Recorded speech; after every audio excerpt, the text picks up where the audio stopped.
नमस्कार, मेरा नाम ज्ञानेश्वर है और आप देख रहे हैं खबरों के पीछे। रोज रात 9 बजे एक नई कहानी लेकर हम आपके सामने हाजिर होते हैं। अपराध की दुनिया की कई कही अनकही कहानियों से हम एक कहानी आपको सुनाते हैं, चुनाव की बातें भी करते हैं। तो आज खबरों के पीछे के एपिसोड नंबर 182 में हम आप सभी का स्वागत करते हैं। आज हमने साल 1990 मतलब 1990 की अपनी पुरानी लाल डायरी के पन्ने को खोल रखा है। कहानी इसी से सुनाएंगे, मतलब साल 1990 की। महीना था मार्च 1990 का। बिहार विधानसभा चुनाव संपन्न हो चुका था। बहुत ही हिंसक चुनाव हुआ था विधानसभा का। बहुत सारी जगहों पर, या यूं कहें कि कोई भी जिला ऐसा नहीं था जहां हिंसा नहीं हुई थी। 200 कंपनी बिहार विधानसभा का चुनाव कराने को बिहार के बाहर से आई थी। पैरामिलिट्री फोर्स भी व दूसरे प्रदेशों की पुलिस भी। फिर भी चुनाव के पहले चरण के दिन ही, जिस दिन पहले चरण की वोटिंग हुई थी, 100 से अधिक लाशें गिरी थी बिहार में।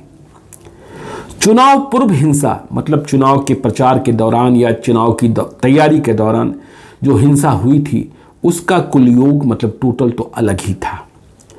चुनाव के दिन अखबारों के न्यूज़ रूम में बस इस बात की गिनती होती थी कि किस जिले में और बिहार विधानसभा क्षेत्र के किस क्षेत्र में कितनी लाशें गिरी।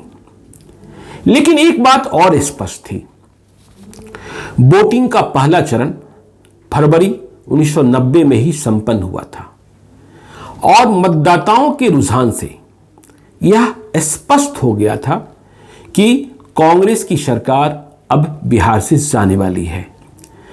पहले यह कोशिश हुई थी कि कांग्रेस के खिलाफ भाजपा और जनता दल बिहार में मिलकर साथ लड़ेगी, लेकिन सीटों के बंटवारे पर बात नहीं बनी और फिर दोनों अलग अलग चुनाव लड़े। कांग्रेस में बहुत तेजी से कई चीफ मिनिस्टर बदले थे और अब चुनाव के वक्त चीफ मिनिस्टर थे डॉक्टर जगन्नाथ मिश्रा। बिहार के मतदाताओं को रिझाने के लिए राजीव गांधी भी आए थे। उन्होंने ट्रेन की यात्रा की थी, या यूं कहें कि ट्रेन से भी कैंपेन किया था, लेकिन कोई फर्क नहीं पड़ा था। खैर चलिए, मेरी लाल डायरी की तारीख 2 मार्च 1990 एक कहानी बयां कर रही है। आपको इसी कहानी को आज हम सुनाएंगे। इस तारीख को मतलब 2 मार्च 1990 को चुनाव बाद बिहार में मतों की गिनती का काम चल रहा था, मतलब काउंटिंग चल रही थी। कई विधानसभा क्षेत्रों के नतीजे आ गए थे और कई विधानसभा क्षेत्रों के रुझान भी स्पष्ट होने लगे थे।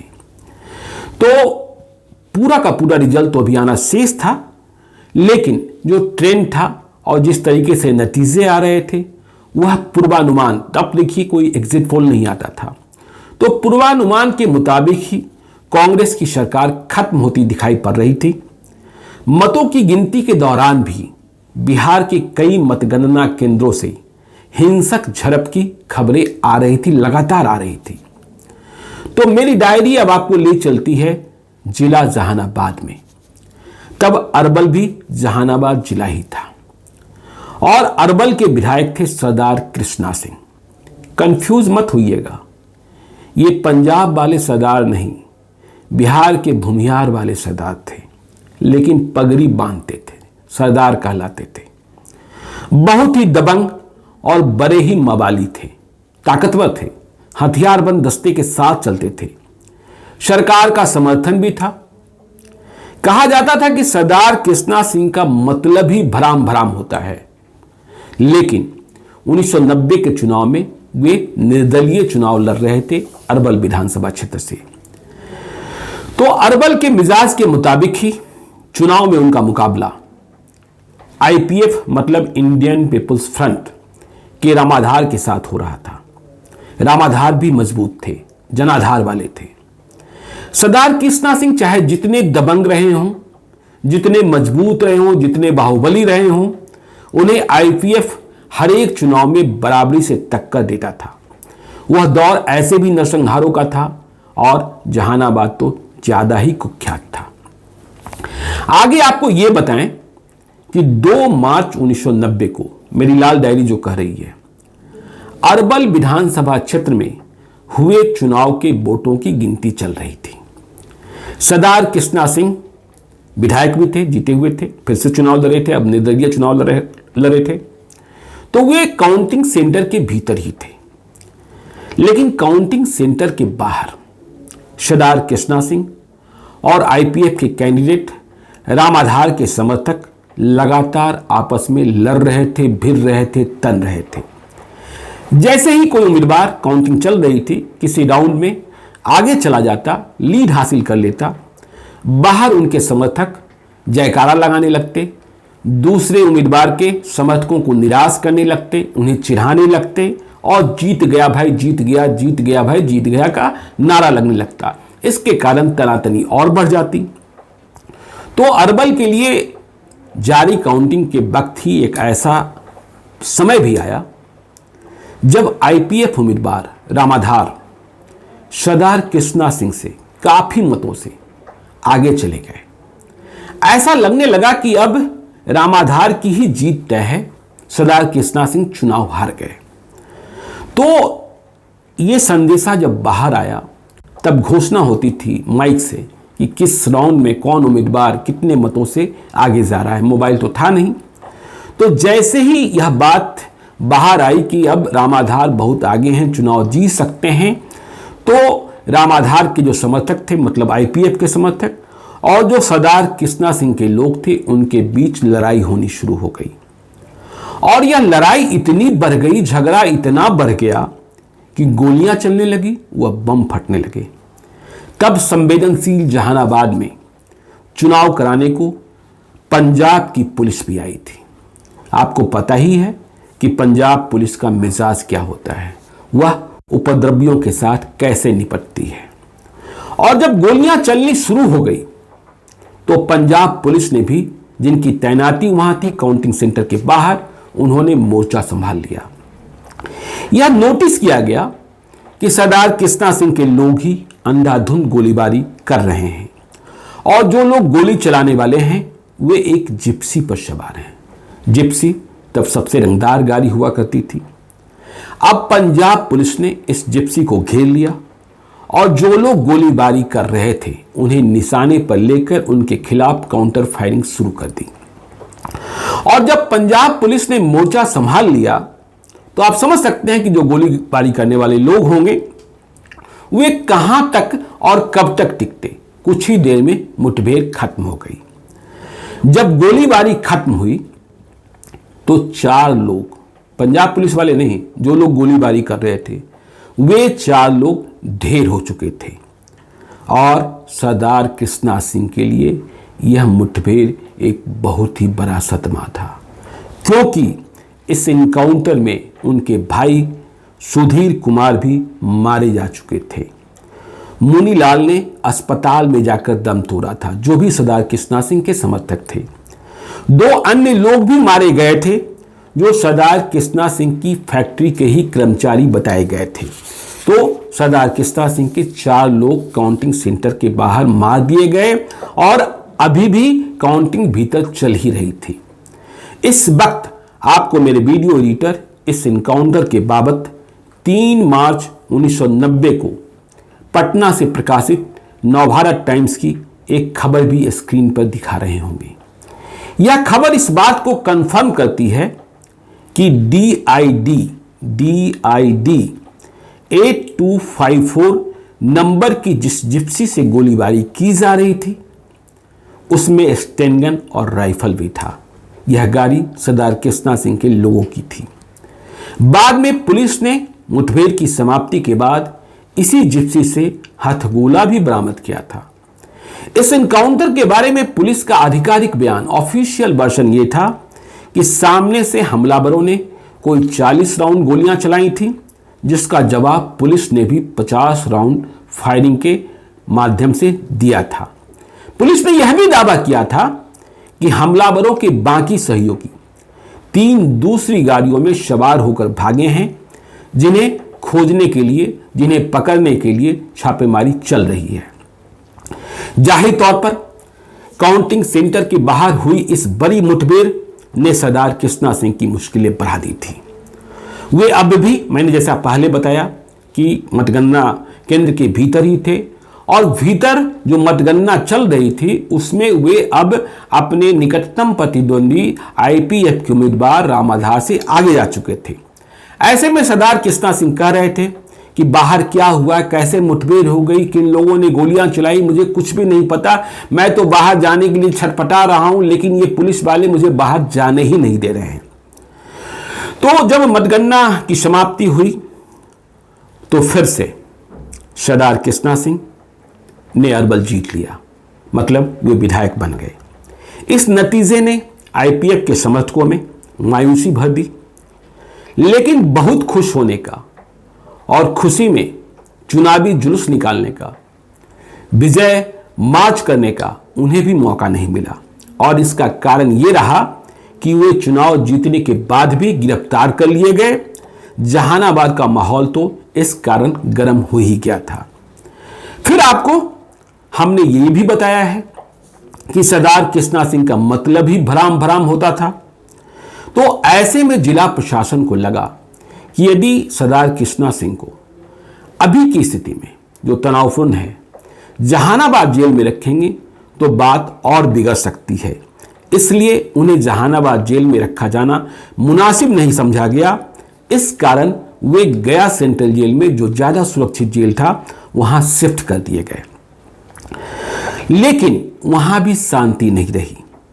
4 मार्च 1990 की तारीख अब आती है और इस तारीख को यह बात स्पष्ट हो जाती है, बिहार के अधिकांश विधानसभा क्षेत्रों के चुनावी नतीजे आ गए हैं कि बिहार में कांग्रेस की सरकार खत्म, लेकिन अकेले जनता दल भी सरकार बनाने की स्थिति में नहीं होगी।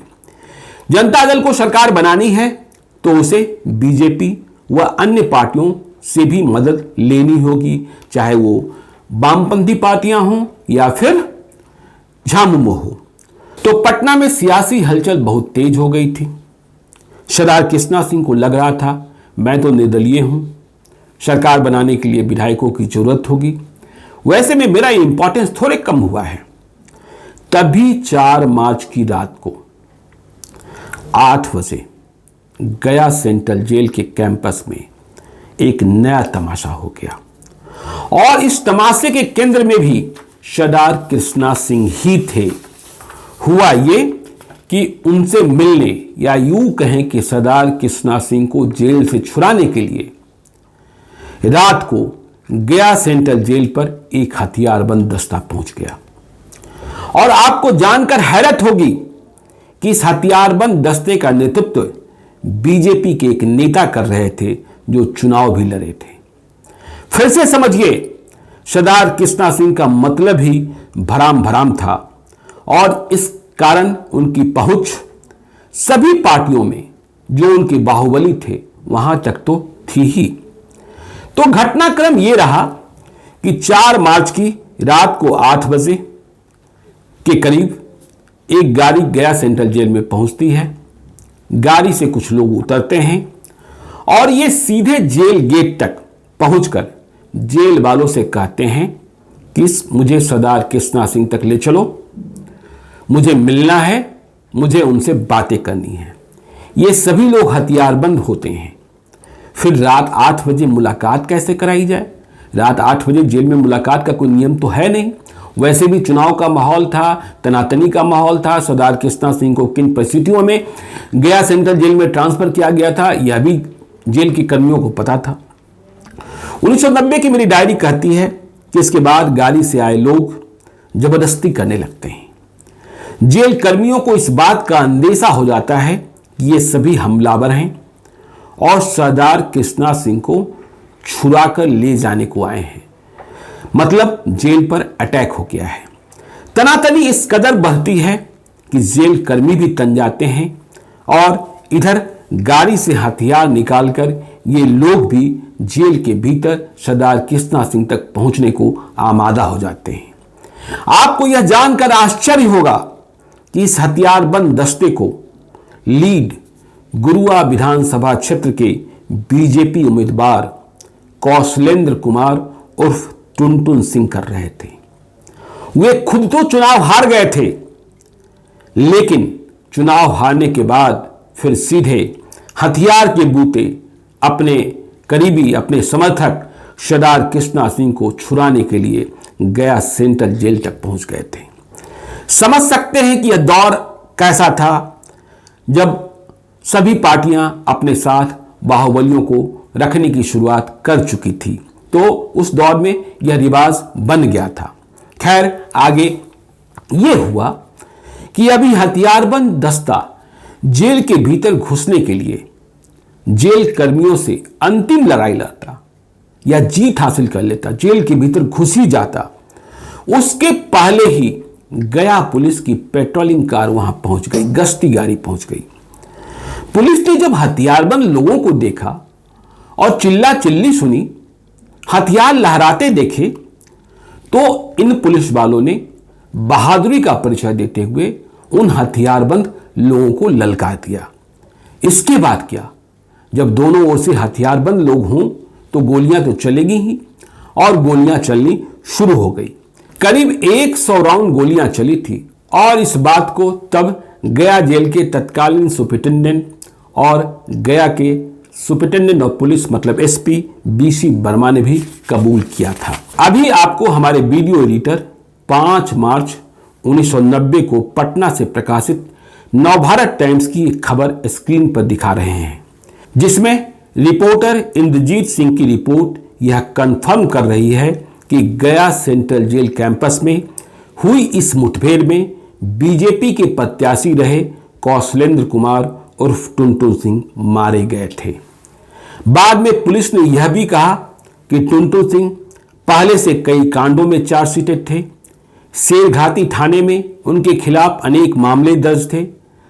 बीजेपी के टिकट पर विधानसभा का चुनाव भी प्रशासन को झांसे में देकर उन्होंने गुरुआ से लड़ लिया था। तब ऐसा होता भी था, कई उम्मीदवार थे जो बिहार विधानसभा के कई क्षेत्रों में पुलिस केसेस के बावजूद या बेल नहीं होने के बाद भी चुनाव लड़ रहे थे। खैर, इस मुठभेड़ के बारे में और जो बातें खुलकर बाद में सामने आई थी वह भी कम चौंकाने वाली नहीं थी। पुलिस का दावा था कि गोलीबारी शुरू होने के बाद बीजेपी कैंडिडेट कौशलेंद्र कुमार उर्फ टुनटुन सिंह के दूसरे सभी साथी भागने में सफल रहे थे, लेकिन जिस कार से ये आए थे उस कार में गोलीबारी के दौरान ही आग लग गई थी, जब दोनों ओर से गोलियां चल रही थी। और आग लगने की वजह यह थी कि इस कार में बड़ी मात्रा में हथियारों के कारतूस और साथ में क्रैकर भी रखे थे, जिसका इस्तेमाल जेल पर हमले के लिए किया जाना था। धमाकों की आवाज दूर दूर तक सुनाई दे रही थी और कई मिनटों तक क्रैकर्स फट रहे थे। तो आप समझ सकते हैं कि 1990 में तब के चुनाव कैसे होते थे। हम फिर से स्पष्ट कर दें कि तब कांग्रेस का ही राजपाट था, इसलिए आप हर बात में लालू यादव को कटघरे में नहीं खड़ा कर सकते हैं। चुनावी नंगई तो बिहार में बहुत पहले ही शुरू हो गई थी।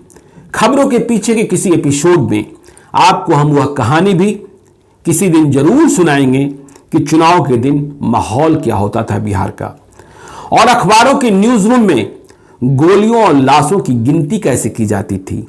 यह भी दिखाएंगे कि तब अखबारों की सुर्खियां कैसे क्या बनती थी, क्योंकि तब तो जमाना अखबार का ही था, ना तो इस तरीके से इलेक्ट्रॉनिक मीडिया थी, और डिजिटल मीडिया तो तब तक जन्म ही नहीं लिया था। तो आज की कहानी को हम यहीं खत्म करते हैं। चलते चलते हम एक अनुरोध जो आपसे करते हैं, यदि अब तक आपने हमारे YouTube चैनल खबरों के पीछे को सब्सक्राइब नहीं किया है तो जरूर कर लीजिएगा, और यदि इस वीडियो को आप फेसबुक पेज के माध्यम से देख रहे हैं तो पेज को लाइक कीजिएगा। एक और निवेदन कि यदि आप मुझसे कोई कहानी सुनना चाहते हैं या मुझे कोई कहानी बताना चाहते हैं, कोई परामर्श देना चाहते हैं, कोई संशोधन चाहते हैं या सीधे तौर पर संपर्क करना चाहते हैं, तो हमें gyaneswarlive@gmail.com पर मेल कर सकते हैं। संक्षिप्त में जानकारी लिखें, अपना नंबर भी लिखकर भेज सकते हैं। जरूरत होने पर हम आपसे संपर्क करेंगे। तो आज दीजिए इजाजत, कल रात फिर मिलेंगे ठीक 9 बजे। बहुत बहुत धन्यवाद।